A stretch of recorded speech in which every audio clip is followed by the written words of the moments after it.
Voilà, nous allons démarrer cette soirée. Bonsoir à toutes et à tous. Bonsoir. Bonsoir Patrice. Bonsoir Franck.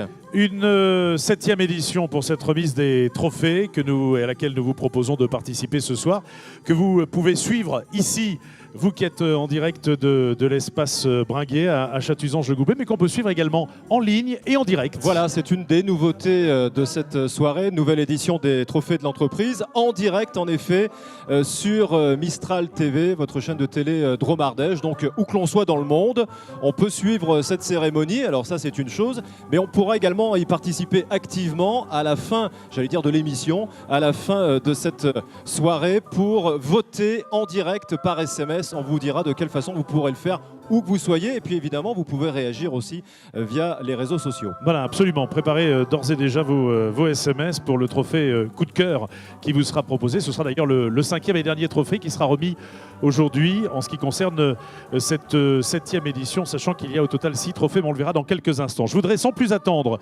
inviter Christian Gauthier, monsieur le maire de Chatuzange-le-Goubet, vice-président de l'agglo Valence Roman Agglomération, et représentant également Emmanuel Antoine, la députée de la Drôme, et Nicolas d'Aragon qui va également nous rejoindre ici. Je vous demande de les applaudir très très fort et de les accueillir ici à l'espace Charles Bringuet. Bonsoir. Venez messieurs, merci de nous rejoindre.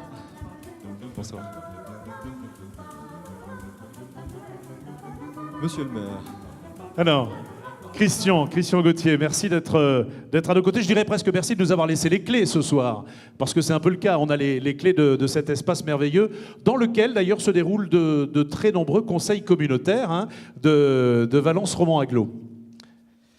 Eh bien écoutez, tout d'abord je voudrais saluer les personnalités présentes, monsieur le secrétaire général de la préfecture, puis notre vice-président de la région, président de Valence Roman Agglo et maire de Valence, mon cher Nicolas, Marie-Hélène Toraval, maire de Romans, et les vice-présidents de la communauté d'agglomération aussi, dont le vice-président de l'économie, Jacques Bonnemer, qui est l'homme orchestre ce soir de cette belle manifestation.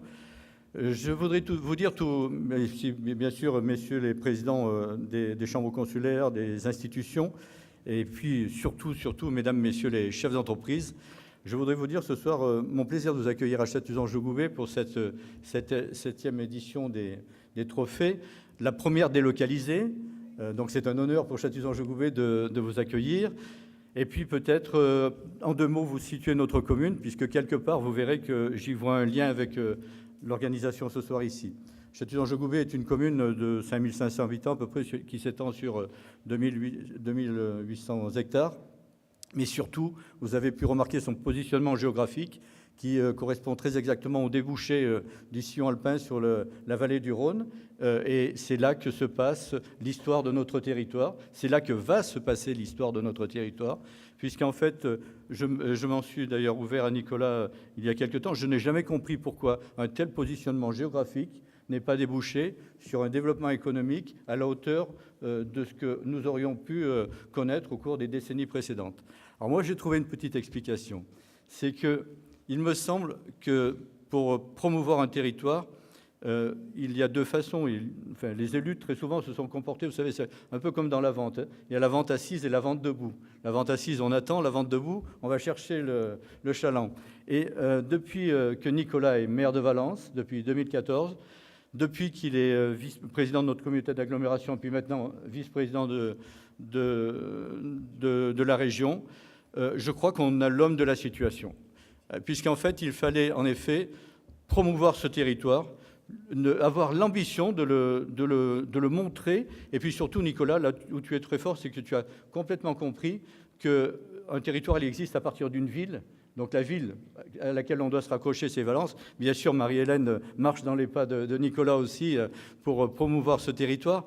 Mais vous avez tout compris, puisqu'en fait, à partir du moment où on aura bien identifié Valence, Romans, ces belles... Alors, Romans avait déjà son histoire, était connue, mais Valence souffrait d'un déficit, je pense, de notoriété, puisque rien ne l'identifiait. Et maintenant, tu as mis en place quelques jalons qui vont permettre à Valence de rayonner, notamment ce projet de Vallée mondiale de la gastronomie qui va faire de notre territoire un des plus beaux territoires de France. Alors non seulement on a ce positionnement géographique, mais on a aujourd'hui les élus qui veulent le porter, qui veulent le promouvoir. Vous savez que Nicolas va vous donner des chiffres tout à l'heure, mais c'est 60 hectares qui ont été commercialisés depuis 2015 dans les zones d'activité. Au titre de ma vice-présidence aux finances, j'accompagne mon cher Jacques à hauteur de 2 500 000 euros par an à peu près dans l'aménagement des zones, dans leur promotion.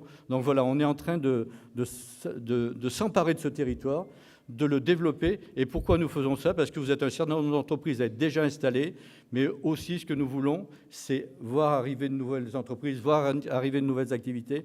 Parce qu'en tant qu'élu aujourd'hui, que notre premier objectif, si à une époque c'était le florissement des villes ou d'autres, aujourd'hui c'est l'emploi. Et c'est que l'emploi et la maîtrise de la fiscalité, bien sûr. Donc cet emploi, on veut à tout prix qu'il se compte en milliers dans les années à venir, en milliers d'emplois créés. Voilà, c'est tout le bonheur que je souhaite à notre territoire. Et puis, vous avez ce soir, avec cette cérémonie, compris aussi qu'il faut aller chercher les jeunes talents là où ils sont, puisque c'est une de nos richesses. C'est une des seules richesses d'ailleurs qu'on a aujourd'hui en France. On n'a plus de richesses minières ou autres. On n'a plus que nos entreprises qui créent justement des richesses, de la valeur ajoutée, qui donnent de l'emploi, qui donnent donc du bonheur à des familles. Donc voilà, je vous remercie infiniment pour ce que vous faites pour notre territoire en tant que chef d'entreprise. Merci et bonne soirée. Merci Christian Gauthier. Merci beaucoup. Restez avec nous, Christian. Restez à nos côtés. La parole maintenant à Nicolas Daragon, le président de Valence Roman Agglo, vice-président de la région et maire de Valence. Merci, bonsoir à toutes et à tous. Je voudrais d'abord évidemment vous dire le plaisir qui est le mien d'ouvrir cette 7e cérémonie des trophées de l'entreprise en saluant la présence de Sabriani, directeur de cabinet du préfet de la Drôme, de mes très nombreux collègues élus. Les vice-présidents de la communauté d'agglomération sont très nombreux, donc je les salue, les maires évidemment, et puis particulièrement Nathalie Elmer, qui est vice-présidente du département en charge des territoires numériques et qui représente la présidente Marie-Pierre Mouton, Marie-Hélène Toraval, vice-présidente de Valence Roman Agglo en charge de l'attractivité, et donc elle ne m'a pas emboîté le pas, nous marchons main dans la main, mon cher Christian. Jacques Bonnemer, vice-président de Valence Roman Agglo en charge du développement économique, et puis évidemment Christian qui représente également Emmanuel Antoine, député, Laurent Monnet qui est en charge du développement économique, notamment de la zone de Rovaltin, puisqu'il en était le président jusqu'il y a peu. Et puis vous saluez toutes et tous, mesdames et messieurs, les chefs d'entreprise de notre territoire. Les trophées d'innovation trouvent leur source en 2010, dans le cadre du syndicat RBE, adossé à la foire de Romans, ce qui consistait au départ à mettre en valeur les bonnes pratiques développées par les entreprises, ne cesse plus de nous étonner d'année en année. Ce rendez-vous désormais incontournable dans le cadre de la valorisation de l'innovation et des savoir-faire sur le territoire nous a cette année encore agréablement surpris par les capacités et les ressources des différents acteurs économiques de notre agglomération. Bien qu'innovation ne rime pas toujours avec administration, il existe pourtant de nombreuses initiatives pour stimuler l'innovation dans le secteur public. Nous avons souhaité que ce moment privilégié avec le monde économique local soit plus innovant en créant, nous aussi, une soirée dédiée dans un cadre soigné, adapté par son format à la qualité des projets que nous allons valoriser ce soir. Vous avez ainsi pu remarquer, comme j'en avais pris l'engagement l'an passé, que nous avons choisi de le faire en dehors de la foire, qui est un très bel événement qui a connu un succès sans précédent, je crois, cette année, succès populaire et économique, mais il nous a semblé qu'il était important qu'on se retrouve dans un cadre particulier pour vous recevoir tous les chefs d'entreprise de notre territoire, les chefs d'entreprise nombreux de notre territoire qui ont choisi de venir ce soir, et je veux vous en remercier. Aussi, ce ne sont pas moins de 42 projets qui ont été réfléchis, analysés, peaufinés par vos équipes et ensuite déposés auprès de la direction éco de Valence Roman Agglo afin de répondre présent pour cette 7e édition. À l'heure de l'économie post-industrielle, dans une société qui est davantage marquée par l'économie de service, de partage, la faculté de chacun à innover, à inventer le monde de demain est cruciale. La France est depuis toujours associée au pays de la créativité et des inventions marquantes, et notre région en particulier, au croisement des plus grands axes de communication de notre Europe. Mais si notre pays occupe un très bon 2e rang européen en termes de dépôt de brevets, il se situe, selon les indices et les études, entre le 15e et le 20e rang mondial en termes d'innovation. Il y a quelques jours encore, pour tout dire jusqu'à hier, j'étais en Israël dans le cadre du jumelage entre Valence et Guédéra, une jolie petite commune dans la banlieue de Tel Aviv, avec qui nous avons célébré 20 ans d'amitié. Israël est surnommée la Startup Nation. et trône au second rang des nations les plus innovantes après les États-Unis. Le pays est relativement jeune, 70 ans, et dans une région où la géopolitique fait et défait les peuples rapidement, la stabilité et la stimulation de l'économie se jouent aussi sur le terrain de l'innovation et de l'attractivité. Tout y a été inventé en quelques décennies avec une accélération majeure depuis le début des années 2000. Connecting People dans ce pays n'est pas qu'un slogan, c'est une réalité alors qu'il est possible de vous connecter au Wi-Fi gratuitement depuis n'importe quel endroit de cette région qui est largement gagnée par le désert. C'est une source d'inspiration considérable pour désenclaver, inclure et rapprocher nos concitoyens. Mais revenons-en à la France et à la qualité du Made in France en particulier. Si le potentiel d'innovation et l'excellence de la recherche française sont unanimement reconnus, il semble que la capacité à oser, à transformer des idées en projets, puis en objets de marché, connaissent encore une immense marge de progression. Et vous êtes désormais les meilleurs ambassadeurs de l'audace, de l'ambition, de la prise de risque calculée et de l'observation des nouveaux comportements et besoins en matière d'innovation. Du développement d'applications permettant de faciliter le quotidien de nos habitants, à la création d'écoles solidaires, en passant par le développement d'activités 100% Made in France, ce sont autant de projets et de process qui contribuent au développement de l'attractivité et de l'activité de vos entreprises et qui participent à l'évolution des usages et des modes de consommation des usagers. Les différents projets présentés, et vous êtes tous autant méritants, lauréats, nominés et participants, prouvent une fois de plus l'interconnexion publique-privée. De nombreuses innovations amplifient l'impulsion émise par les politiques publiques sur le territoire de Valence-Roman-Aglo. Je prendrai les exemples du développement de bâtiments à haute qualité environnementale ou le développement de la filière cuir, par exemple.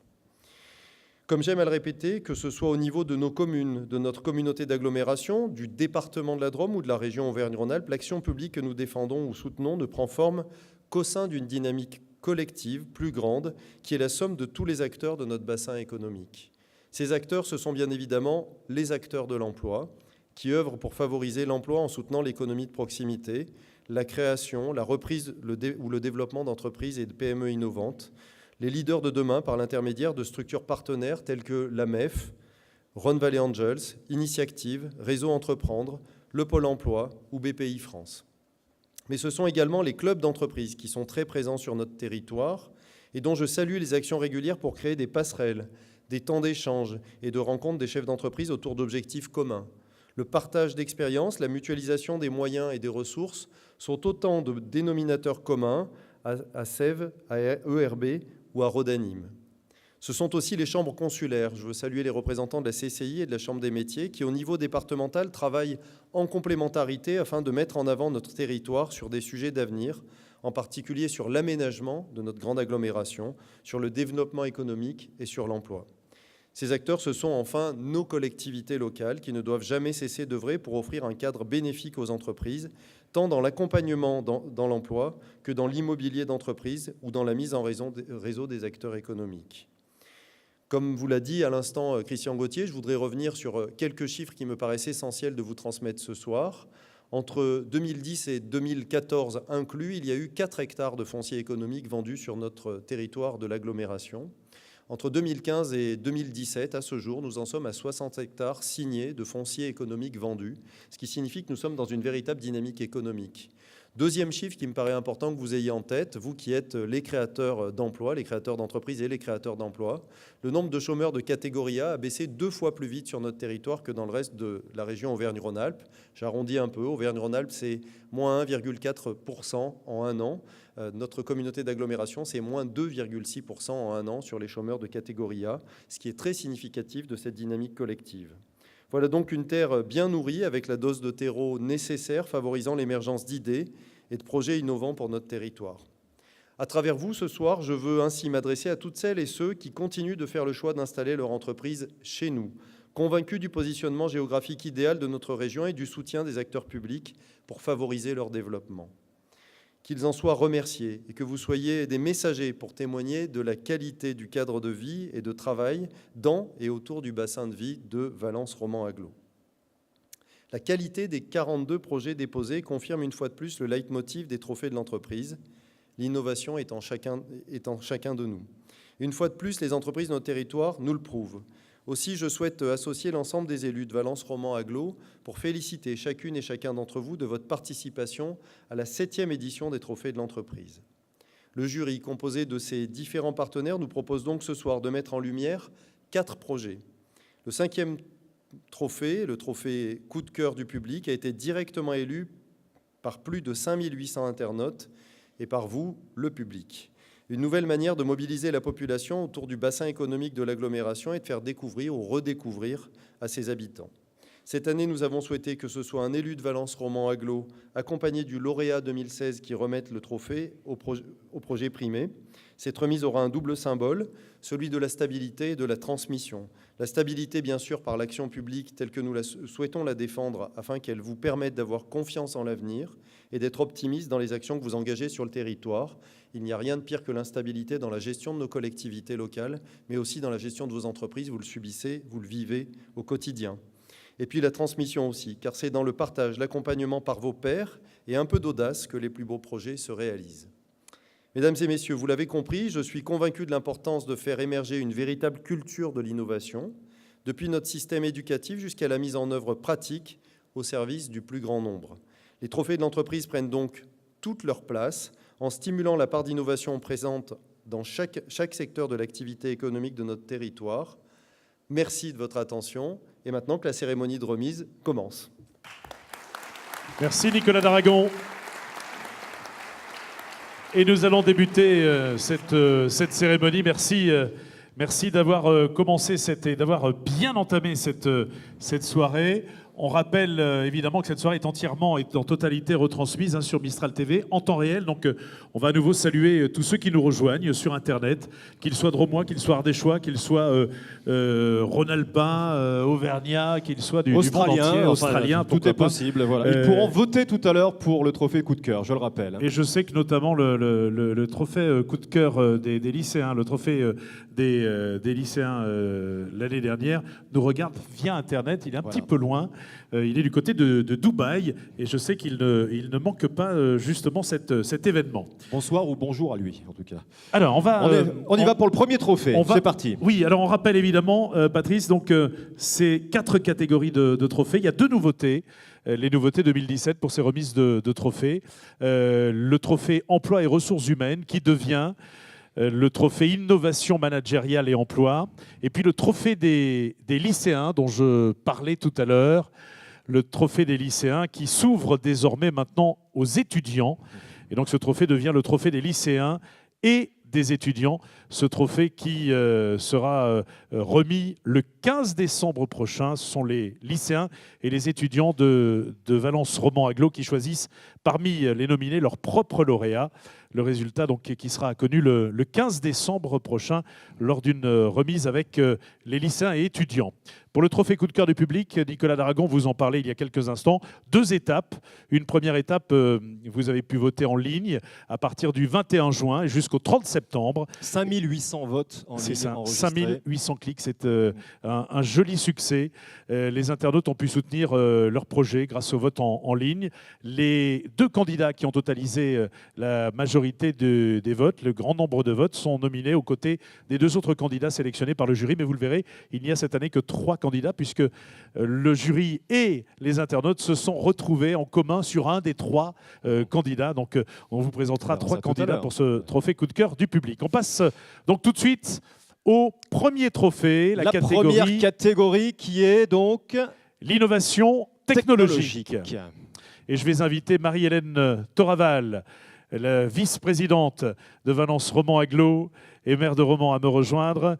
Et Gérald Germain, comme vous l'a dit le président tout à l'heure, nous allons associer à la fois les élus et les nommés de l'année dernière, les récipiendaires de l'année dernière. Carbon Bee, Gérald Germain, voilà. Lauréat 2016. Venez tous les deux. Qui a remporté ce trophée l'année dernière. Merci à tous les deux. Quelques mots peut-être, Patrice, sur le nombre de dossiers? Absolument. Il y a eu 7 dossiers qui ont été déposés. Nous allons connaître le nom des 3 nommés. Et puis ensuite, donc, je demanderai à Madame Toraval d'ouvrir la fameuse enveloppe pour ces soirées de trophées. Il y a toujours une enveloppe magique à ouvrir avec un petit peu de suspense. Et nous connaîtrons donc le nom du lauréat sur lequel nous allons pouvoir visionner d'ailleurs un petit clip, un petit film. Donc 7 candidats au total, et nous allons connaître donc les noms des 3 nommés. C'est Gérald Germain d'ailleurs qui va officier, en ce sens. Gérald, bonsoir. Bonsoir. Merci d'être de retour en 2017, après cette belle édition 2016. Vous voyez qu'on a du suivi dans les idées et qu'on ne vous oublie pas et qu'on est toujours à vos côtés au sein de votre entreprise Carbone Bee. Alors, ces 3 nommés sont... Les 3 nominés sont le Point D, donc Xavier Doblin et Damien Sanonnet, Logélis, Renaud Sassy et Etex, Philippe Santouilly. On peut les applaudir déjà, dans un premier temps. Point D, c'est une entreprise qui travaille sur le développement d'une application de réalité augmentée en 3D qui permet aux clients de voir le futur meuble qu'il va acquérir chez lui, dans son intérieur, de le visualiser véritablement dans son intérieur et ainsi de personnaliser les matières, les coloris, etc. Nous avons également Logélis, qui travaille sur l'industrialisation du Logipanel, monomure tout en un, isolant et structurel à la fois, qui permet donc la fabrication de bâtiments à haute qualité environnementale, rapide, facile à construire et à un prix très compétitif. Logélis. Et puis Etex, donc, qui met au point et industrialise un procédé de câblage de fils industriels. L'assemblage de 3 fils industriels était jusqu'à présent réalisé en 2 étapes. Eh bien, la machine qui a été développée par la société Etex permet de réaliser cet assemblage en une seule opération avec des performances textiles plus élevées. Voilà, on en saura peut-être plus tout à l'heure. Nous allons connaître donc Madame Toraval, s'il vous plaît. Marilène Toraval, c'est vous qui avez l'honneur d'entamer cette soirée avec le premier trophée, donc trophée innovation technologique. Non seulement c'est un honneur, mais c'est un grand plaisir puisque c'est l'entreprise Logélis, entreprise romanaise, qui obtient le prix de l'innovation technologique. Logélis. Venez. Et alors, on va accueillir Salvatore Fernandez qui représente Renaud Sassy, le dirigeant de Logélis, qui n'a pas pu être des nôtres ce soir, qui n'a pas pu être à nos côtés, mais qui s'est excusé à nos côtés, sachant qu'il ne savait pas évidemment qu'il l'avait remporté. Oui. Alors, venez, Salvatore Fernandez, venez à nos côtés. Je vais demander à Cassandre Perrin-Lyon également de nous rejoindre, toujours pour cette société. On va voir un film donc pour en savoir un peu plus sur Logélis. Voir ce que vous faites.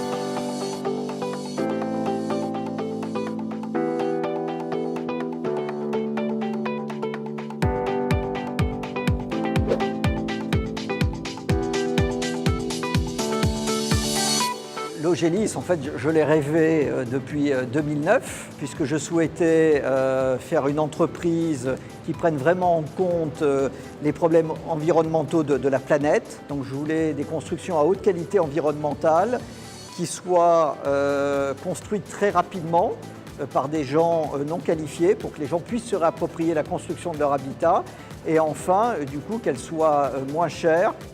Et la société a vu une première réalité en 2013 où nous avons monté un petit atelier de test. Et une fois, c'est ça qui est un peu merveilleux, c'est qu'une fois que vous avez le bon produit, vous avez mis du temps à concevoir, à ce moment-là, le marché répond et là, il répond avec un grand succès. Écoutez, les panneaux qu'on aperçoit, ils sont extrêmement simples quand on les regarde. On se dit, tiens, où est l'innovation? Comment ont-ils fait aussi simple? C'est des panneaux avec des parements de ciment et de bois et une mousse très spécifique injectée à très haute densité de polyuréthane. Mais ce panneau que l'on voit, il a un nombre de vertus qui est incomparable. D'abord, il est structurel, il est capable de porter 33 tonnes. L'isolant, une fois qu'il est injecté, il est totalement inerte, donc ça va durer des centaines d'années. Cette mousse, c'est le meilleur isolant du marché. Avec des panneaux de 18 cm, on a la meilleure isolation au monde. Alors pour réussir tout ça, il faut qu'on ait des gens qui soient très autonomes. On est dans une culture d'entreprise libérée où on fait confiance aux gens, il y a un fort niveau de délégation et les gens font de l'innovation en continu, prennent des chantiers et on leur fait confiance. On n'est pas dans la notion du contrôle continu, on est dans la notion de l'innovation continue.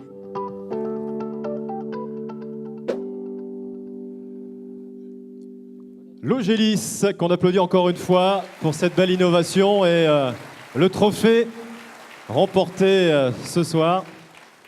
Le trophée de l'innovation technologique qu'on va vous remettre, Monsieur Fernandez. On va peut-être... Venez au centre de la voilà, scène, venez vous le à nos méritez côtés. amplement. Voilà, trophée que l'on va vous remettre et que Marie-Hélène Toraval et Gérald Germain, à la manière un peu d'un passage de flambeau, d'un passage de témoin, on va vous remettre ce trophée. Patrice, quelques mots peut-être. Voilà, des plaques isolantes 2 fois plus performantes que les plaques traditionnelles, le tout 30% moins cher. Comment avez-vous réussi cette prouesse ? Tout simplement par la recherche et le développement. Nous avons donc passé plusieurs années afin de pouvoir concrétiser ce projet et nous venons de le réussir. Et puis maintenant, par contre, nous allons continuer à le développer au niveau international. Et c'est d'ailleurs pour ça que M. Renaud-Sassi n'est pas là, puisqu'il se trouve à Dubaï pour continuer à développer justement l'Ogélis à travers la planète. La clientèle type, ce serait laquelle alors ? Alors, nous avons 2 types de clientèle. Bien entendu, le particulier qui souhaite construire sa maison individuelle, mais également les bailleurs sociaux, donc dans le cadre du renouvellement urbain, qui, comme vous le savez, à travers la France est nécessaire. Voilà, donc 2 axes principaux, le professionnel et le particulier. Eh bien voilà, je vais permettre puisque vous êtes un roman d'ailleurs, à Madame le maire de vous remettre avec une bise ce trophée 2017. Félicitations. Félicitations et vous allez pouvoir passer les coups de fil. Avec le décalage horaire, ça va. À Dubaï, ça va. À cette heure-ci, on arrive en fin d'après-midi, donc tout va bien. Donc tout va bien. Vous allez pouvoir vous pouvez même le réveiller si vous voulez, si vous voulez faire sympa. Voilà, vous allez le faire avec plaisir. Très bien. Merci, on vous applaudit très très fort. Merci beaucoup. Merci à tous les 4. Remerciement particulier. Le président Nicolas Daragon vous en a parlé tout à l'heure, mais les partenaires de ces trophées, c'est important des partenaires dans des trophées, c'est important, il est important surtout que ces partenaires sont des partenaires économiques, vous allez le voir, Daniel Bignon, le président de la Maison de l'Emploi et de l'Entreprise et de la Formation, Félix Chambos, le président de l'association ERB, Entreprise Roman Bourg de Péage, partenaire également de ces trophées, Gilles Saroul, le vice-président du collectif des entreprises du bassin valentinois, que l'on a l'habitude de dire SEV, Marc Hologe, le délégué territorial BPI France, donc le banquier de l'histoire, Simon Rouxel, qui est journaliste pour les Échos de Romardèche, Alain Guibert, le président de la Chambre de commerce et d'industrie de la Drôme, qui arrivera d'ici quelques minutes, nous a-t-il promis, Frédéric Régnier, président de la Chambre des métiers et de l'artisanat de la Drôme, Dominique Babel, le représentant de l'association Rhône Valley Angels, Michel Duchamp, le délégué territorial de Pôle emploi, Roman Valence, qui est avec nous, qui est à nos côtés également. Et je l'ai vu très attentif aux chiffres du chômage dont a parlé tout à l'heure le président d'Aragon. Philippe Verret, le président d'Initiactive, Hubert Estour, le président du réseau Entreprendre Dromardèche, et Jean-Claude Mersdorf, le représentant de l'association Rodanim. Et nous allons enchaîner avec un deuxième trophée Franck, trophée qui s'appelait encore l'année dernière le trophée emploi et ressources humaines. Désormais, c'est le trophée de l'innovation managériale et de l'emploi, justement, on en parlait à l'instant. Il va être remis par Jacques Bonnemer, le vice-président de Valence Roman Aglo à l'économie, et Laurence Edel Grière à Gris Emploi 26, qui était lauréate 2016 à l'époque avec ce projet qui lui a été d'ailleurs remis l'année dernière. On s'en souvient, encore une belle soirée. Merci à tous les deux de nous rejoindre. Voilà, rejoignez-nous. Vous aurez la lourde tâche d'ouvrir une première enveloppe pour découvrir les noms des 3 nommés. Il y a au total 6 dossiers qui ont été déposés et étudiés par l'ensemble du jury. Et nous allons connaître donc une première sélection avec les 3 nommés. Et tout à l'heure, le lauréat, un petit peu plus tard. Donc, les 3 entreprises sont Plateforme technologique 3C Innov, CEPRO et l'école cartoucherie animation solidaire, projet Timto. Voilà les 3 nommés. La plateforme technologique 3C Innov, création, cuir, confort, avec le réseau des lycées Valence et Romans, une plateforme qui dispose d'un nouvel outil de mise en place en relation des entreprises, des étudiants, des lycées autour de projets concrets qui sont apportés par les entreprises du secteur. Voilà donc pour ce premier nommé, CEPRO, labellisé Great Place to Work. Hein, je l'ai bien prononcé, Franck, ça va ? Parfaitement. Merci. Qui accompagne ses collaborateurs dans leur épanouissement au travail, promeut des projets solidaires, sportifs aussi, citoyens et environnementaux. Bon, je ne sais pas si la photo, c'est dans le cadre du travail. Hein, mais non, c'est le sport, là, bien sûr. C'est le sport, ouais, ouais. d'accord. Et puis, l'école association cartoucherie solidaire, l'ECAS, création donc de cette école avec un grand projet, l'ouverture d'une école d'animation solidaire, entièrement gratuite, ici à Bourg-les-Valences. Donc l'ECAS, c'est un superbe projet. Voilà donc pour les nommer, et nous allons savoir qui remporte le trophée ce soir, cette année. Jacques Bonnemère, c'est vous qui avez le résultat dans l'enveloppe.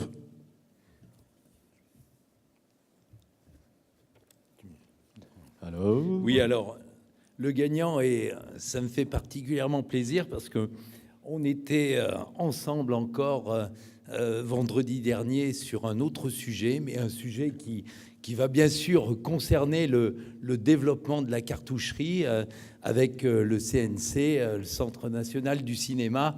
Et donc, le lauréat 2017 Ressources humaines et emploi et l'école cartoucherie animation solidaire. Et nous allons accueillir Carole Toledo et Guillaume Éloin. Guillaume Éloin qui est le président fondateur, Carole Toledo la directrice de l'école de Bourg-les-Valences. Merci de nous rejoindre et on vous applaudit une nouvelle fois très très fort l'école de cartoucherie animation solidaire. Nous allons donc pouvoir visionner un film sur notre lauréat 2017.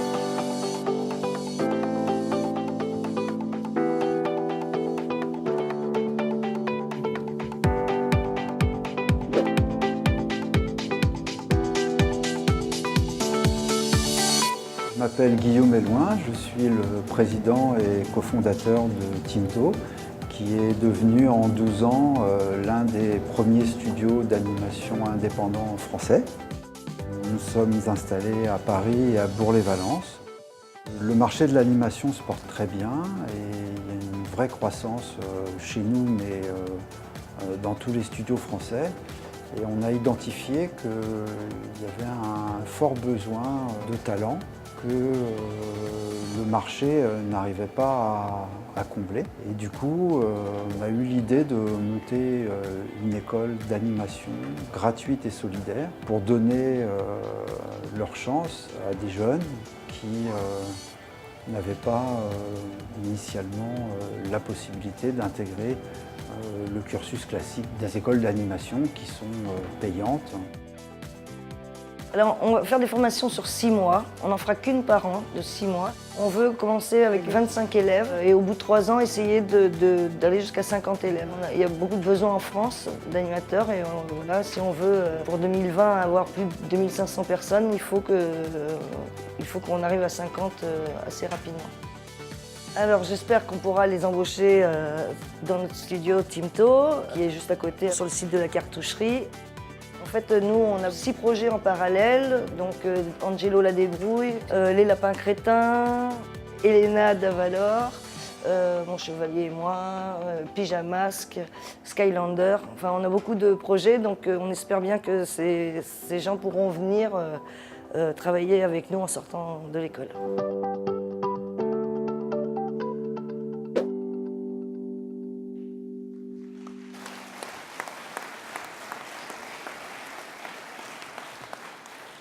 Voilà, rejoignez-nous sur le centre de la scène pour la remise donc du trophée 2017. Et puis quelques questions aussi, juste pour vous embêter quelques minutes. Déjà, l'idée de départ, c'est celle qui a abouti aujourd'hui ou c'était encore un peu plus fou? Non, c'est en fait c'est une idée qui m'est venue à un moment quand j'ai compris que en fait il y avait un problème en France dans le système qui forme les animateurs, parce que la plupart des écoles, c'est des écoles payantes avec des frais de scolarité qui vont jusqu'à 10 000 € par an. Et il y a tout un pan de la population qui n'a pas accès à ces écoles parce que les parents n'ont pas les moyens de garantir les prêts qui permettent d'emprunter les frais de scolarité. Et en fait, les artistes, il y en a dans toutes les couches de la population. C'est aussi bien réparti que la capacité à avoir l'oreille musicale. C'est à peu près le même nombre, hein, c'est 3% de la population.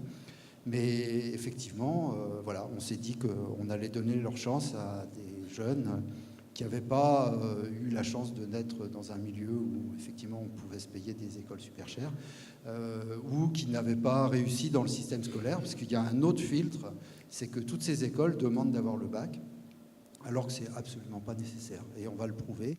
Les premiers tests, on a fait des tests en ligne pour la première promo.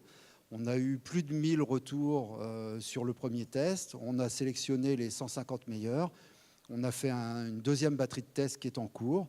Et on a déjà des résultats extraordinaires. Et du coup, on est sûr d'avoir la première promo de 25, voire peut-être même un peu plus. Et pour la question, évidemment, il y a des débouchés. On sait que la France est à la pointe en matière de cinéma d'animation. Il y a du travail. Oui, puisque en fait, nous, on a commencé à Bourg-les-Valences il y a 10 ans. On était 22. Aujourd'hui, on est 300. On va aller jusqu'à 400 à peu près en moyenne. Et en fait, le CNC nous a donné des chiffres comme quoi, en 2020, il manquerait 2500 animateurs pour toute la France. Donc aujourd'hui, les gens qu'on va former ici, pour moi, c'est un avantage parce que si c'est des gens d'ici, ils resteront sur le territoire. Et ceux qui veulent partir pour travailler sur d'autres projets à l'étranger ou ailleurs en France, ils pourront le faire aussi. Ça va s'appeler la fourmilière petit à petit là-bas. Bien, on va vous remettre le trophée 2017, trophée de l'entreprise, deuxième trophée attribué ce soir, donc l'innovation managériale et l'emploi.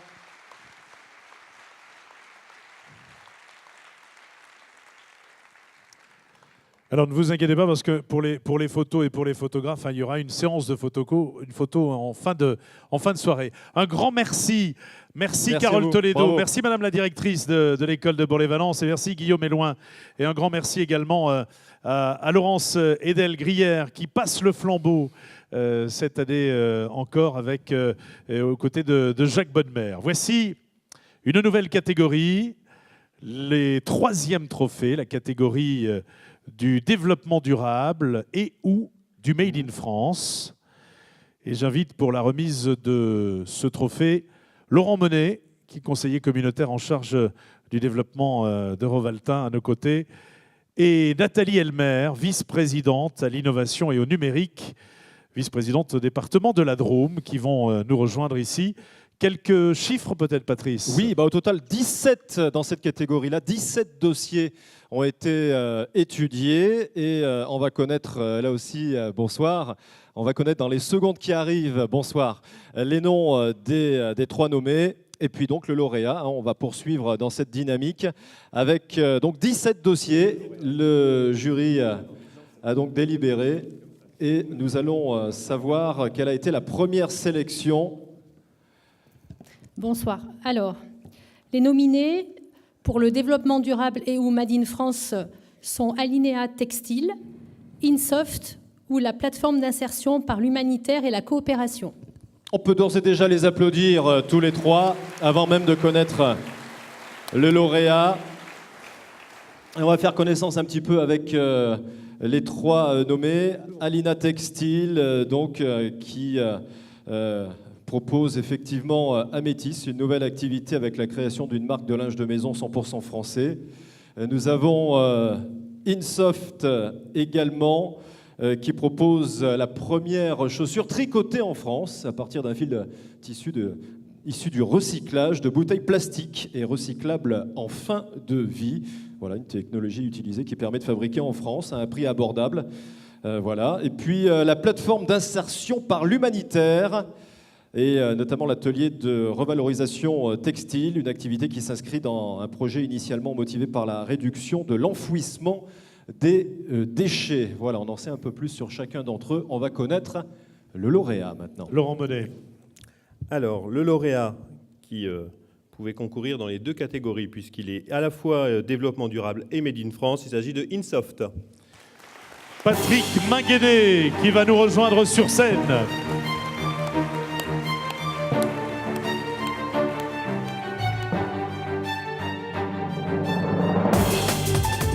Bravo à vous, rejoignez-nous. Le trophée vous attend. Et on en profitera aussi pour voir une petite vidéo sur votre activité. Insoft.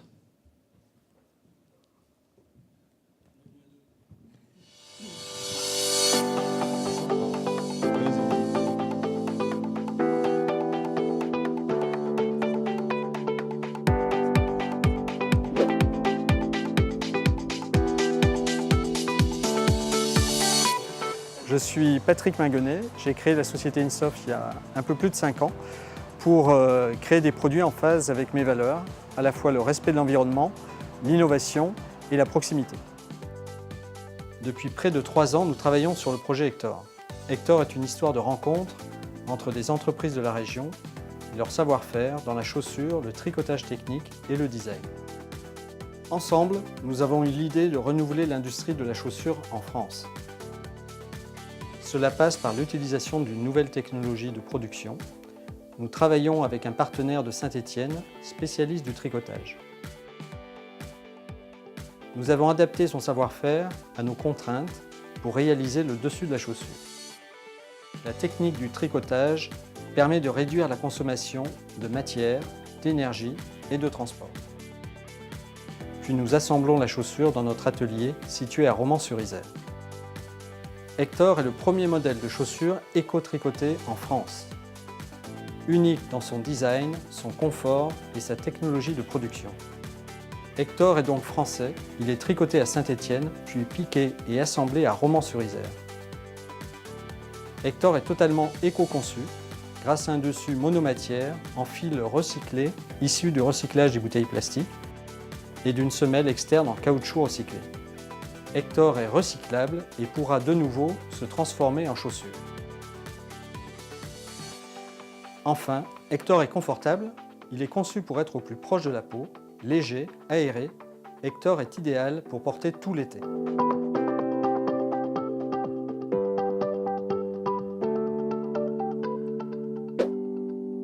On veut les mêmes. Insoft. Insoft, Patrick Minguenet. Venez. Et Christine Brevet, qui est également attachée à cette société Insoft et qui s'occupe notamment de commerce dans la maison. Alors, quelques mots peut-être. Oui, Christophe Minguenet, j'aimerais bien savoir quel a été votre parcours jusque-là, avant, pour arriver jusqu'à Hector. Donc. Alors mon parcours, moi j'ai toujours travaillé dans la chaussure, je suis tombé dedans quand j'étais petit, mon grand-père travaillait dans la chaussure, mon père travaillait dans la chaussure, et j'ai travaillé pour des grosses boîtes dans l'industrie, notamment des produits outdoor, donc des marques comme Salomon, comme Aigle ou La Fuma, où j'étais responsable développement pour eux. Et il y a 6 ans, j'ai décidé de créer Insoft pour fabriquer en France des chaussures, mais en s'appuyant sur des technologies que je voyais émerger, notamment dans le sport, en me disant que ces technologies, finalement, elles nous permettent de réorganiser de la production en France, de faire de la chaussure différemment, mais de continuer à faire de la chaussure, et en respectant l'environnement. Il y a 6 ans, il y a eu des problèmes sanitaires sur certaines chaussures, et donc l'idée, c'était vraiment de m'appuyer sur ces technologies pour pouvoir faire des produits qui soient recyclables, Aujourd'hui, on arrive à faire des voitures qui sont quasiment recyclables et un produit grande consommation comme la chaussure, on a du mal à trouver des solutions. Donc on travaille avec des partenaires européens pour essayer de trouver des solutions et recycler les chaussures qu'on trouve sur le marché. Mais à mon niveau, je trouvais que, faisant beaucoup de développement, je trouvais que l'idée, c'était vraiment de partir du début, de faire de l'éco-conception et donc de travailler sur des technologies en amont pour pouvoir faire que le produit soit entièrement recyclable. Donc c'est ce qu'on est en train de faire, c'est ce qu'on a fait. Voilà, au pied, hein, vous pouvez admirer. Donc, alors, recyclable, c'est bien, il faut que ce soit beau, il faut que ce soit confortable, il faut que ça plaise. Exactement, donc l'idée de faire un produit qui soit recyclable, c'est bien, mais il faut qu'il soit avant tout, et le consommateur achète un produit que s'il plaît, s'il est design, s'il est coloré. Aujourd'hui, on a intégré, et merci, je dirais, à toutes des investisseurs qui sont présents ici, merci à nos clients, merci à toute l'équipe donc, qui est représentée notamment par Christy. Et en fait, c'est un produit, on a recruté un responsable commercial qui nous permet aujourd'hui d'espérer d'être présent dans une trentaine de magasins d'ici l'été prochain. Donc on a été référencé par le Vieux Campeur dès le mois de mai dernier. On a lancé le produit début mai, donc il est présent depuis le mois de mai auprès du Vieux Campeur dans 2 magasins et on sera auprès de 5 magasins donc, pour le Vieux Campeur et puis, comme je vous le disais, d'autres points de vente également. Félicitations, le trophée pour vous. Une belle histoire, là aussi. Belle histoire, effectivement. Développement, trophée du développement durable et du Made in France, évidemment, pour Patrick Minguenet, Insoft. Et ce trophée qui vous est donc remis par Nathalie Elmer et Laurent Monet. Merci à tous les 4. Merci beaucoup. Et on vous applaudit très très fort. Et rendez-vous à la fin de la soirée pour les photos. Avec les trophées. Bon, bien évidemment. Et moi, je serais d'avis que l'année prochaine, on soit tous équipés avec ces chaussures. Avec les chaussures. Ça pourrait être pas mal, effectivement. Pourquoi pas, avec qui ont de jolies couleurs. Qui ont l'air très confortables. Avec la veste assortie, ça sera chouette. Ça serait pas mal. Bien. On y pense. Le trophée Images et Numérique, maintenant. C'est le 4e trophée, catégorie Images et Numérique. Je vais inviter Christian Gauthier à me rejoindre pour la remise de ce trophée. Je vais inviter également ceux qui ont remporté ce trophée l'année dernière avec leur drone, Phoenix Drone, les lauréats 2016, Arnaud Laurent et Mathieu Spinazzola, qui vont nous rejoindre ici sur scène. Vous savez que c'est grâce à eux et grâce à leur drone notamment, entre autres, évidemment, cette saison de vin ça va être un cru exceptionnel cette année. Non pas qu'ils vendangent avec les drones Phoenix, mais ça leur permet de repérer très facilement. Et évidemment, vous vous en souvenez de cette innovation. Permet notamment de repérer la vigne qui souffre. Voilà. Ils n'ont pas réussi à faire tomber la pluie, mais bon, on y travaille. On y travaille, effectivement. Bien, je vais vous remettre chacun... On a vu les 12 dossiers. Vous avez peut-être remarqué les 12 dossiers qui ont été déposés. On va donc connaître les noms des 3 nommés. Allons-y. C'est vous qui... Allez, annoncez les 3 nommés. Venez, approchez-vous. Approchez-vous, faites-le en chœur. 2 micros, chacun, si vous voulez. On va faire ça. Alors, les 3 nommés sont IPM France, Kymeria et Oravoi. IPM France, à propos de sa solution innovante Easy Kiosk, donc un projet de borne interactive qui est rapide et de grande qualité, Easy Kiosk, qui permet à IPM de remporter des contrats majeurs de plus de 15 millions d'euros, comme récemment le Vélib à Paris. Kymeria Virtual Reality, avec une application qui est élaborée avec le client, qui permet de se rapprocher au maximum des besoins du client, de créer des scénarios qui valorisent au mieux son produit ou son savoir-faire.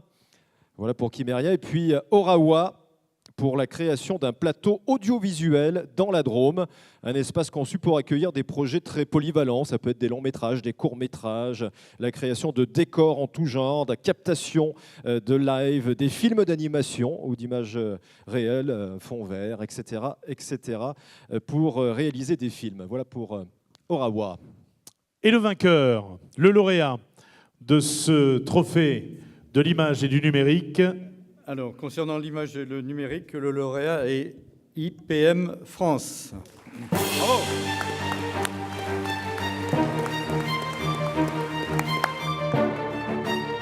Étienne Duro, Guy Domain. nous rejoignent. Voilà, Étienne Duro, le directeur marketing et commercial, et Guy Domas, le directeur technique d'IPM France, que nous accueillons ici sur scène, les lauréats Bravo. 2017. Bonsoir, félicitations. Bonsoir et bravo, félicitations. En images. Votre film, IPM France.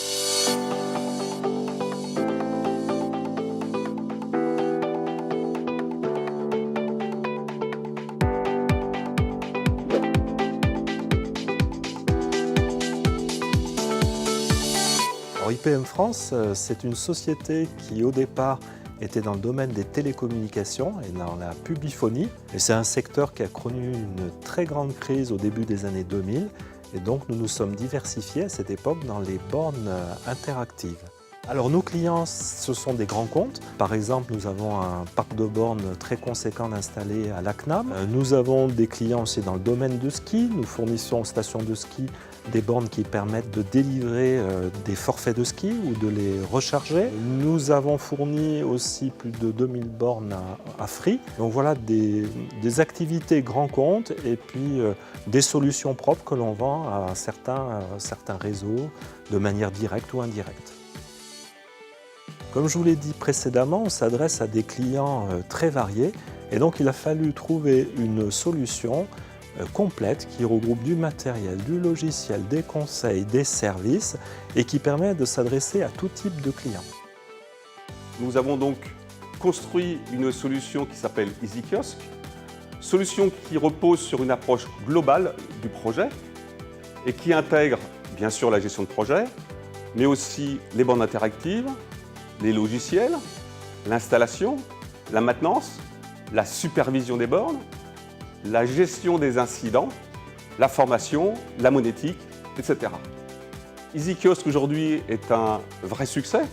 Nous avons signé cet été pour plus de 4000 bornes interactives pour 3 grands clients, dont le projet Vélib de la ville de Paris.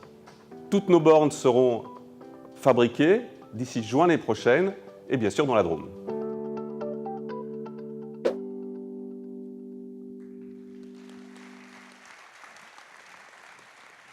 Le trophée image et numérique, Étienne Duro et Guy Domas. On va vous inviter à prendre place. Venez, il y a les caméras, le public, on va s'adresser à tout le monde. Déjà, j'ai envie de dire, vous avez des sacrés concurrents quand même. Il doit y avoir le groupe Bolloré, Deco, c'est la concurrence, ça? Tout à fait, oui, c'est une belle concurrence, oui. Mais tout à fait, mais la solution EasyKiosque nous a permis de remporter tous ces contrats. En fait, on a fait le constat qu'il n'y a pas mieux que nos clients pour connaître leurs applications. Donc, on leur a permis de se concentrer sur leur application et on leur a fourni des plateformes technologiques qui facilitent leur développement. Donc, en fait, la solution qu'on propose, c'est un petit peu comme le smartphone. C'est une plateforme matérielle et logicielle. Vous êtes éditeur de logiciels dans n'importe quel domaine, vous ne vous posez pas de questions comment marche une caméra, comment afficher des choses sur l'écran, vous vous concentrez sur l'application. Voilà, IPM fait toute la partie technique et fournit toute cette plateforme à ses clients, ainsi que des prestations diverses d'installation, de maintenance de parc, de supervision de parc. Voilà. Quelle expertise pour en arriver là, ça paraît simple comme ça, il fallait y penser quand même. Vous vouliez ajouter quelque chose aussi? Oui, d'abord, j'en profite pour remercier tous les gens dans la salle qui nous ont beaucoup aidés. Ça, c'est vraiment important, donc merci à tous.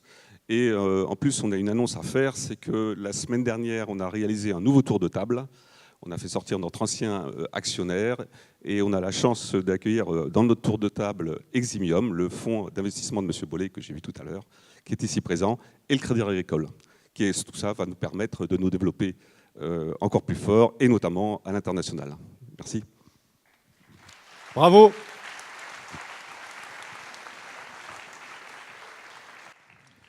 Voilà la remise du trophée, à l'instant par Christian Gauthier. Et je voudrais qu'on les applaudisse une nouvelle fois très très fort. Félicitations et merci messieurs. Étienne Duro, le président et directeur marketing et commercial, et Guy Domas, le directeur technique d'IPM France pour ce trophée. Ah. Bien. Là, ça va être un peu spécial et tout le monde va être mis à contribution. Même ceux qui nous regardent via Mistral TV en ce moment. Voilà, même ceux qui sont en streaming avec nous, qui nous regardent via Internet, vous allez pouvoir voter pour le trophée coup de cœur du public. préparez vos téléphones portables que vous avez bien sûr mis en vibreur au tout début de la soirée. J'ai entendu ça. Et préparez votre téléphone portable. Je rappelle les étapes, peut-être, Patrice. Oui. Une première étape pour ce trophée coup de cœur du public, ça a été le vote en ligne qui a été ouvert du 21 juin au 30 septembre sur l'adresse trophéentreprise.fr. Les internautes ont pu soutenir leur projet favori grâce au vote en ligne. Les 2 candidats qui ont totalisé le plus grand nombre de votes sont nominés aux côtés des 2 autres candidats qui, eux, sont sélectionnés par le jury. 5800 clics. Ouais. Et vous l'avez bien compris, il devrait y avoir théoriquement, normalement, 4 candidats. Mais figurez-vous que non. Non. Il y a un candidat ça se complique quand même un peu. Qui a été commun, oui. Sans le savoir évidemment, à la fois par le choix du jury et par le choix des internautes. Deuxième et dernière étape pour ce trophée coup de cœur du public, et c'est là que vous allez devoir, vous, intervenir. Les participants à la cérémonie de remise des prix, vous qui êtes là dans la salle, vous qui nous regardez sur Mistral TV, voilà.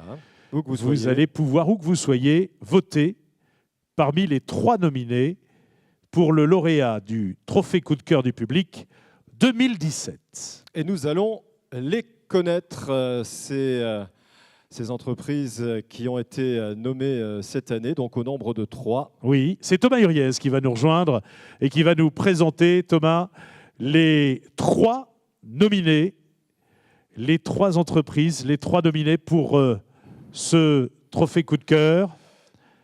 Voilà, Thomas qui avait, avec 1083, réuni le plus de votes l'année dernière pour l'édition précédente. Bonsoir Thomas. Tout se passe bien depuis l'année dernière en fait ? Oui, tout se passe bien. Puis si on a le droit de faire des petites annonces, on a le plaisir de signer le compromis de vente pour Jourdan le 6 novembre. Donc voilà, ça avance notamment grâce à vos votes l'an dernier. Voilà de l'actualité en direct.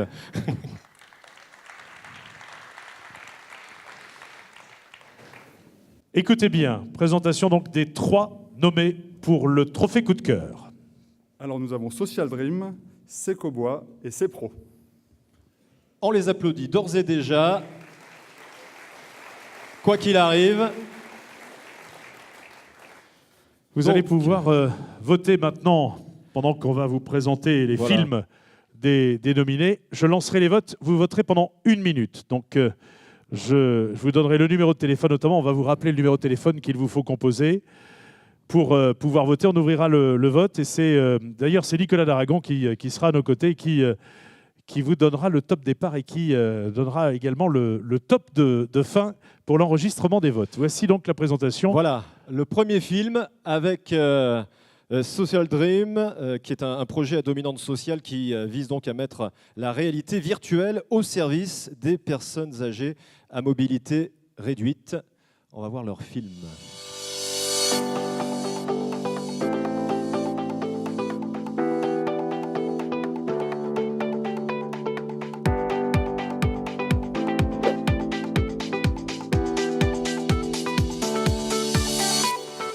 Social Dream, en fait, est venu à partir de démonstrations en virtuel où on a présenté ça dans divers endroits. Suite à ces démos, certaines catégories de personnes nous ont dit que c'était génial, dont les seniors. Et du coup, on a voulu proposer des films virtuels pour de l'évasion, du bien-être, du voyage. Et puis très rapidement, les médecins sont venus à notre rencontre et ils nous ont dit qu'il y avait certainement des choses à faire dans la partie médicale pour les faire travailler dans des milieux beaucoup plus ludiques. Je pense effectivement que le projet Social Dream peut être intéressant avec deux impacts. Le premier, c'est dans l'animation, la prise en charge d'animation sur des activités courtes, et je pense en particulier aux personnes qui présentent une MAMA, c'est-à-dire une maladie d'Alzheimer ou une démence apparentée. Et j'y vois aussi un intérêt tout à fait à développer comme activité thérapeutique. Je pense en particulier aux maladies de Parkinson, où on pourrait imaginer des projets thérapeutiques, des projets de marche, des parcours thérapeutiques en 3D. Ça peut être une piste de rééducation intéressante. L'idée, c'est vraiment de créer une prestation sur demande. Donc on va filmer en 360 un film qui convient à tel ou tel type de public. Ensuite, on veut vraiment créer une prestation qui soit accompagnée, donc avec une aide-soignante spécialisée qui pourra rassurer le patient, mais qui pourra aussi lui toucher la main, le rassurer, lui demander ce que la personne voit, mais aussi contrôler son pouls, contrôler sa tension, pour vraiment que le film ne crée pas de confusion supplémentaire pour un malade d'Alzheimer, par exemple.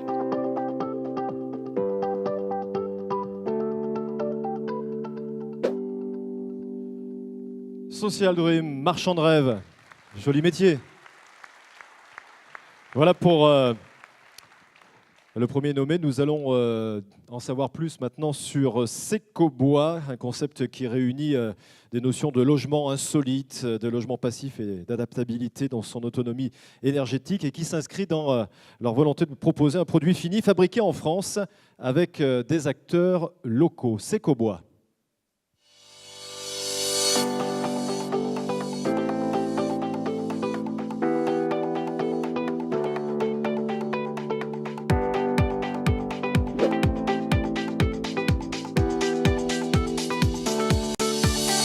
Secobois, avant le projet Inwood et le projet d'ouvrir une deuxième branche dans l'habitat de loisirs, c'est une entreprise qui fait à la base de l'ossature bois, de la menuiserie et de la charpente couverture. La conception d'Inwood, en fait, ça part d'une base en fait, qui est plutôt rectangulaire. En fait, si vous voulez, un jour, on a été consulté pour fabriquer des bureaux de vente en ossature bois. Donc on s'est dit, il faut arriver à fabriquer un module en ossature bois, donc avec une dalle, un toit et 4 poteaux, et que tout ça, ça se tienne. Et à la suite de ça, on s'est dit qu'on voulait justement un peu rendre le produit un peu plus sympa. Donc du coup, pour le projet Inwood, on a arrondi les angles. C'est ce qui donne cette forme un peu particulière, un peu sympa. Donc voilà, on n'a pas vraiment de limite dans la conception. Aujourd'hui, on a une ligne, mais en fait, vu qu'on fabrique et qu'on est concepteur du produit, demain, on veut faire 2 modules, on veut en faire 3, on veut en faire 5, on veut en faire 10. On veut les empiler, on veut les décaler, on peut le faire. Notre cible client aujourd'hui, c'est plutôt les particuliers, on va dire pour un petit pourcentage, les professionnels du tourisme, mais pas forcément les gros campings, parce qu'on se retrouve directement en concurrence avec les mobil-homes. Et là, c'est compliqué d'arriver à convaincre des grosses structures parce que les coûts forcément ne sont pas les mêmes. Donc l'objectif de l'année à venir, c'est d'essayer de produire au moins 3 modules cette année, 5 l'année prochaine, et puis 10, et puis 15, et puis 20, et puis voilà. Alors après, il se peut que ça arrive plus vite que prévu, mais voilà, on va garder les pieds sur terre.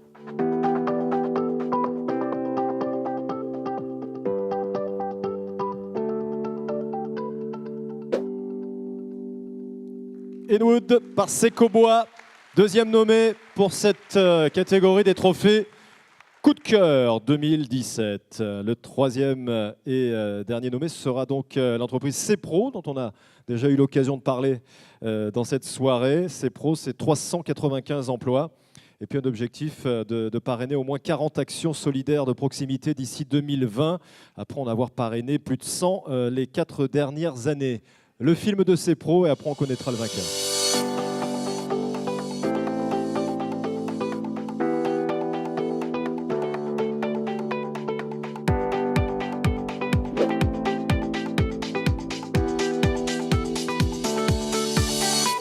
Donc CEPRO est une entreprise qui est installée à Valence depuis 25 ans. Nous sommes aujourd'hui sur 3 métiers, l'impression, métier historique, l'informatique et le télécom. Ce qui est le plus important pour nous, ce sont nos clients, que nous chérissons comme toutes les entreprises. Et on a pris le parti que pour avoir des clients complètement satisfaits, il fallait investir massivement dans les collaborateurs et dans le projet sociétal de notre entreprise. J'avoue qu'avant de démarrer, j'étais un peu intrigué sur qu'est-ce que c'est qu'une entreprise qui promeut le bien-être au travail. Et c'est vrai qu'en arrivant, je n'ai pas été déçu. J'ai reçu un accueil extrêmement chaleureux, beaucoup de bienveillance. Et puis j'ai vite compris que tout le monde se sentait investi par le succès de mon intégration. Je suis le pilote de l'axe communauté. Nous avons comme objectif de faire 40 actions d'ici 2020, donc des actions solidaires, environnementales, en lien avec notre territoire. Chaque collaborateur de CEPRO peut proposer ses actions et s'impliquer personnellement dans leur réalisation. Je fais partie de l'axe communauté et environnement chez CEPRO. Je suis particulièrement fier de l'action de formation aux premiers secours que nous avons proposée à nos collaborateurs. Depuis le ciel à cause de l'ouragan Irma, les dégâts causés sur l'île de Saint-Martin ont été immenses. Depuis la fenêtre de CEPRO, nos cœurs ont été déchirés par le malheur de toutes ces familles. À cette occasion, nous avons déposé dans l'ensemble des agences du groupe ce moyen de collecte qui permettra à l'ensemble des collaborateurs de déposer des biens de première nécessité ou de seconde nécessité. Dans le cadre de l'axe communautaire, nous avons choisi de récolter des bouchons en plastique pour financer le fauteuil roulant tout-terrain de notre ami Patrick, atteint de tétraplégie. Il nous semble important de participer au développement économique de cet environnement, de cette communauté de communes et de ce territoire qui nous est le plus cher. La Drôme est assurément le plus beau département de France, la France est le plus beau pays et nous sommes, nous, CEPRO, la plus belle entreprise du monde.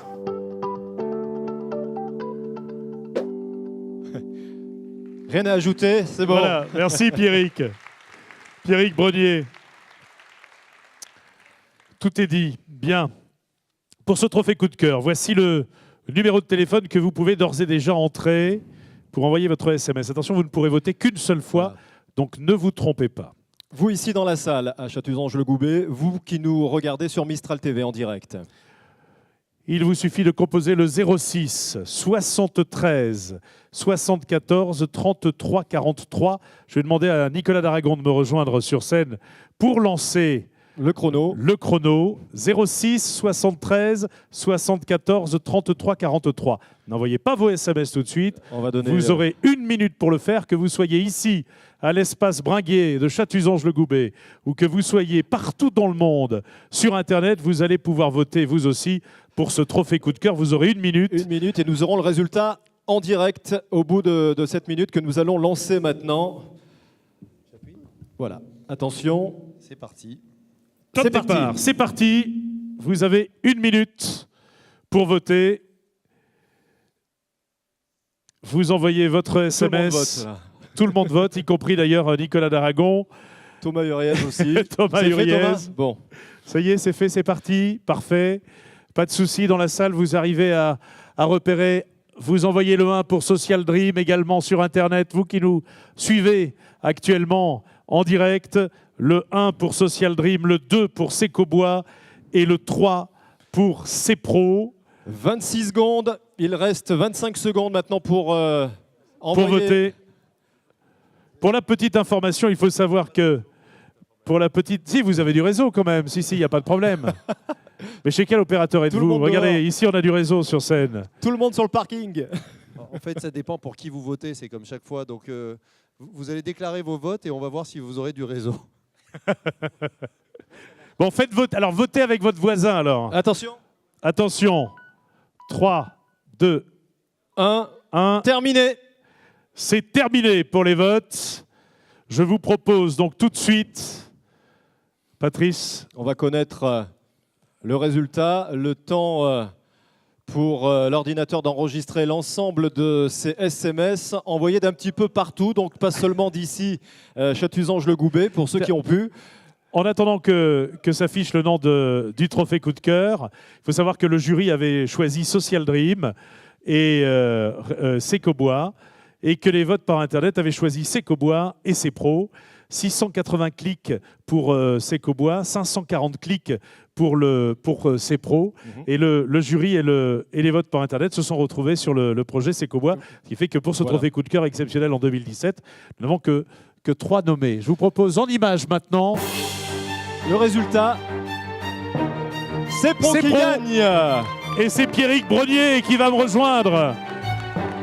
Pierrick Brenier, qui est accompagné également de quelques collaborateurs, dont Erwan Monod, que vous avez vu tout à l'heure dans le film. Pierrick Brenier, qu'on applaudit très très fort pour CEPRO, Great Place to Work. Alors déjà, vu l'ambiance qu'il y a dans l'entreprise, ça a fait près de 400 votes pour vous, hein, c'est sûr ça. En fait, comme ils ont voté 5 fois, ça fait 5 fois 4, ça fait 2000. On pouvait voter qu'une seule fois.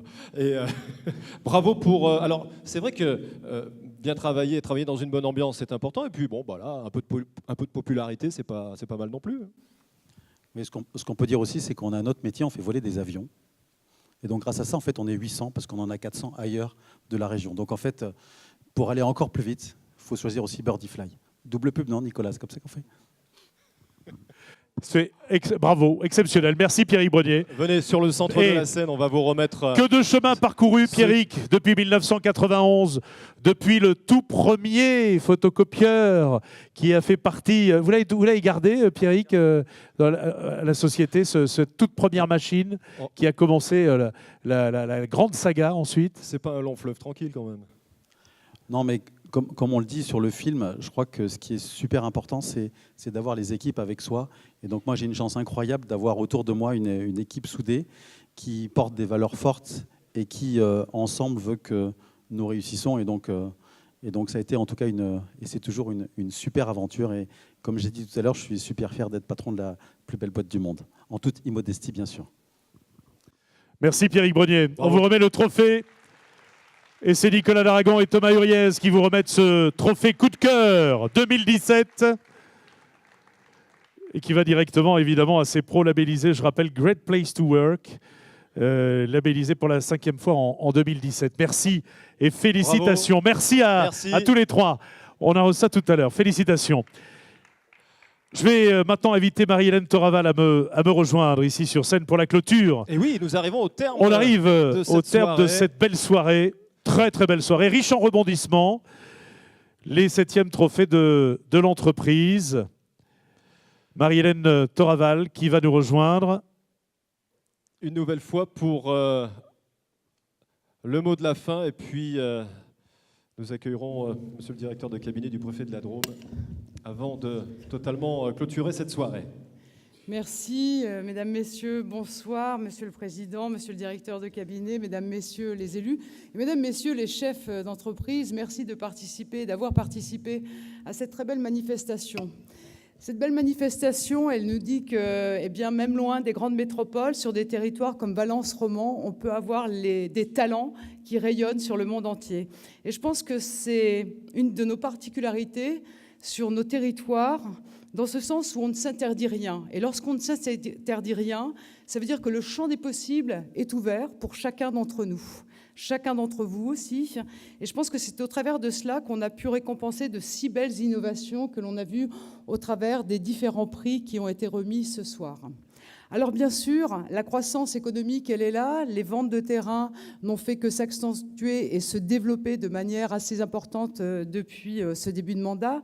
Mais au-delà de cela, je voulais dire aussi toute l'attention qui est celle des services et des élus pour fortifier le développement endogène de nos entreprises. Et c'est extrêmement important parce que le développement endogène de nos entreprises génère l'attractivité de notre territoire. Pourquoi ? Parce qu'il donne confiance. Ce territoire, il est important. Alors, certains l'ont qualifié de territoire XXL. Je voudrais juste rappeler à certains esprits chagrins qu'à une époque très lointaine, les grands territoires, les grands duchés qui se défendaient d'un point de vue économique, eh bien, étaient les duchés qui avaient su faire des alliances. Je pense au duché de Normandie avec la Flandre. Je pense aussi au Dauphiné qui avait su faire ses alliances avec le Piémont au travers de l'alliance entre Louis XI et Charlotte de Savoie. Donc vous voyez, on n'a rien inventé, on ne fait que reproduire des choses avec l'énergie qui est la nôtre. Je voulais saluer aussi les chefs d'entreprise et l'ensemble de leurs équipes, parce que tout à l'heure, on a dit que ce sont les chefs d'entreprise qui font l'emploi. Je me permettrai une petite rectification, ce sont les marchés qui font l'emploi. Et c'est la capacité de vos équipes à aller les conquérir, c'est la capacité des dirigeants à faire savoir et faire valoir ce qu'est leur savoir-faire qui fait la différence de notre territoire, et je voulais vous en remercier. Enfin, si je voulais reprendre eh bien, la baseline qui était celle de CEPRO, qu'ils ont emprunté à Great Place to Work, ben je dirais que sur Valence Romand Aglo, c'est Great Place to Grow and Great Place to Be. Merci. Merci Marie-Hélène Toraval, vice-présidente en charge de l'attractivité de Valence Romand Aglo et maire de Romans-sur-Isère. La parole maintenant à monsieur le sous-préfet Sabriani, directeur de cabinet du préfet de la Drôme, qui va nous rejoindre pour le dernier mot de la fin, cette fois-ci, celui de l'État. Bonsoir, merci de nous rejoindre.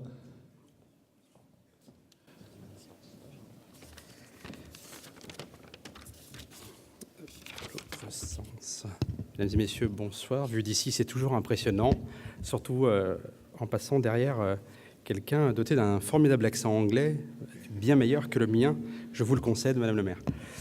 Alors, monsieur le vice-président de la région Auvergne-Rhône-Alpes, monsieur le président de l'agglomération, monsieur le maire, je ne vais pas décliner pour tous, je dois vous l'avouer, sinon nous allons rendre affamés nos invités.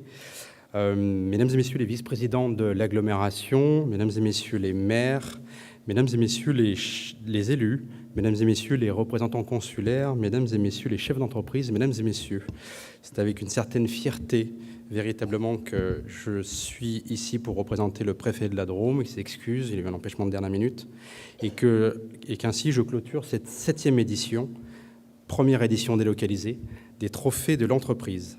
Ce sentiment de fierté, mesdames et messieurs, je sais que je ne suis pas le seul à l'avoir ce soir, à la vue de tous ces projets récompensés, mais également tous les projets qui ont été soutenus, donc dans le cadre de cet appel à projet.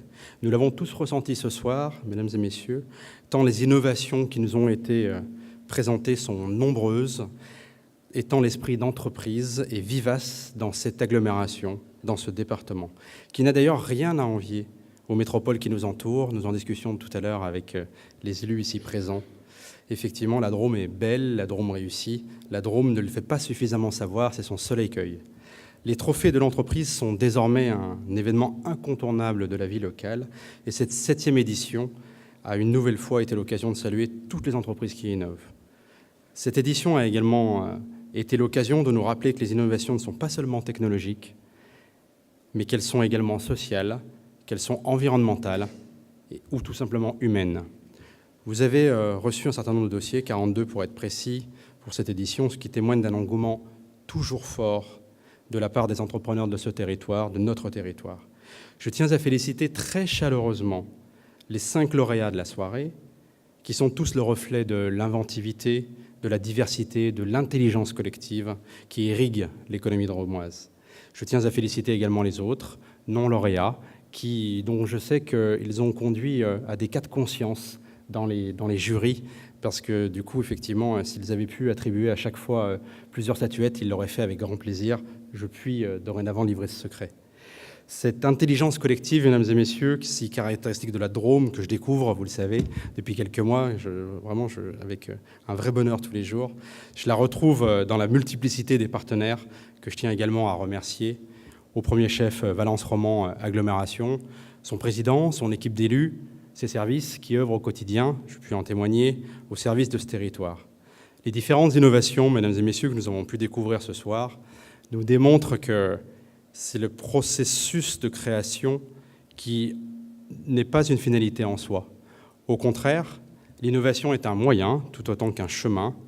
Un moyen, tout d'abord, mais je ne vous apprends rien, tout d'abord parce que c'est un moyen qui permet à nos entreprises de gagner en compétitivité, de conquérir des marchés et de bénéficier d'avantages concurrentiels dans une économie particulièrement mondialisée.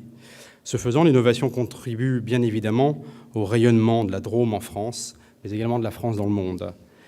Mais l'innovation, c'est aussi un chemin, mesdames et messieurs, je ne vous apprends strictement rien.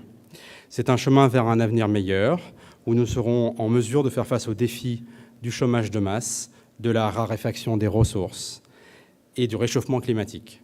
Bien évidemment, aucune entreprise seule ne parviendra à apporter une réponse à ces questions, mais c'est collectivement, entreprises et acteurs publics, en particulier les acteurs du territoire, les acteurs publics du territoire, que nous serons en mesure de faire face à ces défis. Dans ce cadre, le rôle des pouvoirs publics est de créer un terreau favorable à l'entrepreneuriat et d'accompagner les innovations. C'est ce qu'on appelle l'écosystème, je ne vous apprends strictement rien, et c'est un bel écosystème que cette agglomération. Le gouvernement a fait de l'entreprise, vous le savez, une de ses grandes priorités, axant sa politique autour de 3 objectifs. Libérer le potentiel des entreprises, faciliter la création et mieux former tout au long de la vie.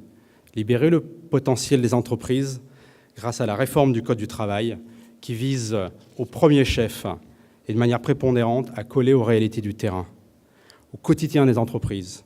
Parce que nous savons qu'une start-up ne fonctionne pas comme un grand groupe, nous savons que les contraintes du secteur industriel ne sont pas celles du tertiaire.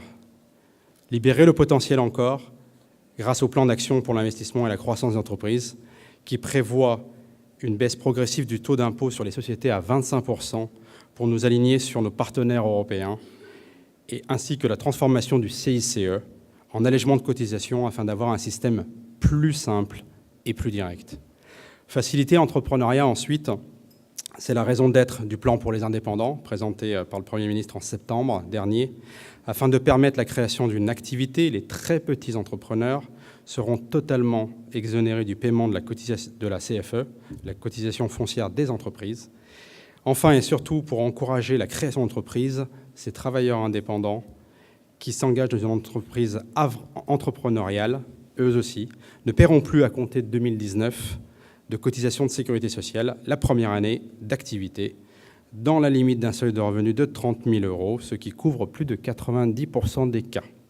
Vous le savez, quand on crée une règle, on crée toujours des exceptions d'exception. C'est le propre à la française, mais au cas d'espèce, ça visera 90% des indépendants. Voilà.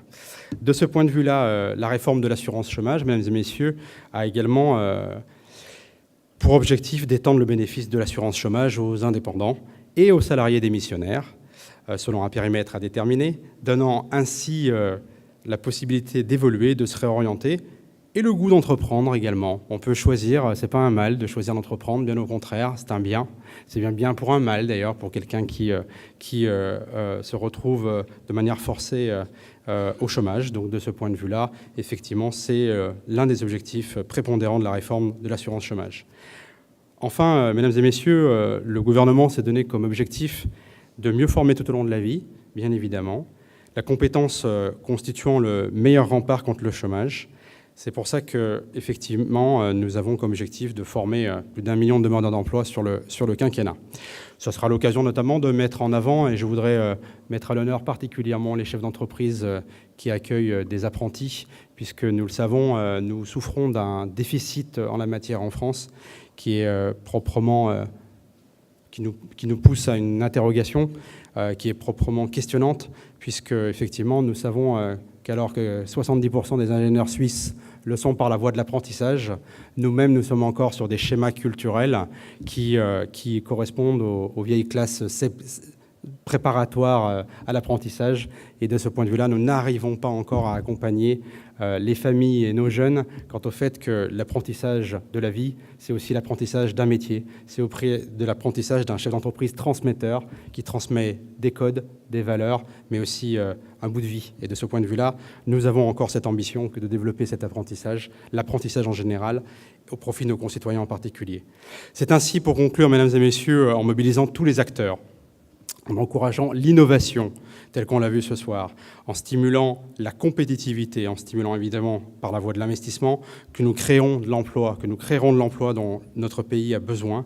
C'est ainsi que nous mettons notre pays sur la voie d'une croissance forte et durable. Nous ne le répétons jamais assez, mesdames et messieurs. L'entreprise, c'est la croissance. La croissance, c'est l'emploi. L'emploi, c'est l'espérance, et c'est donc la vie. Vous pouvez donc être très fiers, mesdames et messieurs, élus comme entrepreneurs, par-delà vos réussites individuelles, de votre contribution au développement de la Drôme et à la vie de vos concitoyens. Merci à vous, mesdames et messieurs, élus comme entrepreneurs, d'être debout la nuit, d'être debout le jour, véritablement pour innover, entreprendre et faire que la Drôme reste infiniment belle, qu'en gros, elle continue à s'appeler la Drôme. Merci à vous. Merci, monsieur le sous-préfet, merci. Merci Sabriani, merci de votre présence. Merci beaucoup. Bien, je vais maintenant inviter à la fois les lauréats, les élus, les partenaires à nous rejoindre ici sur scène pour les photos. Voilà. Et avant cela, on va rendre l'antenne. Ah oui, oui, effectivement, il Voilà. faut qu'on salue tous ceux qui ne vont pas pouvoir rester avec nous maintenant. C'est bien dommage parce qu'il y a un Voilà, buffet plutôt sympathique. Les téléspectateurs de Mistral TV que nous saluons et que nous remercions de nous avoir suivis. Je précise tout de même que cette soirée, cette cérémonie sera multidiffusée dans les prochains jours sur Mistral TV. Générique de fin et nous, on va réunir tout le monde pour les photos de famille. Merci. Bonne soirée.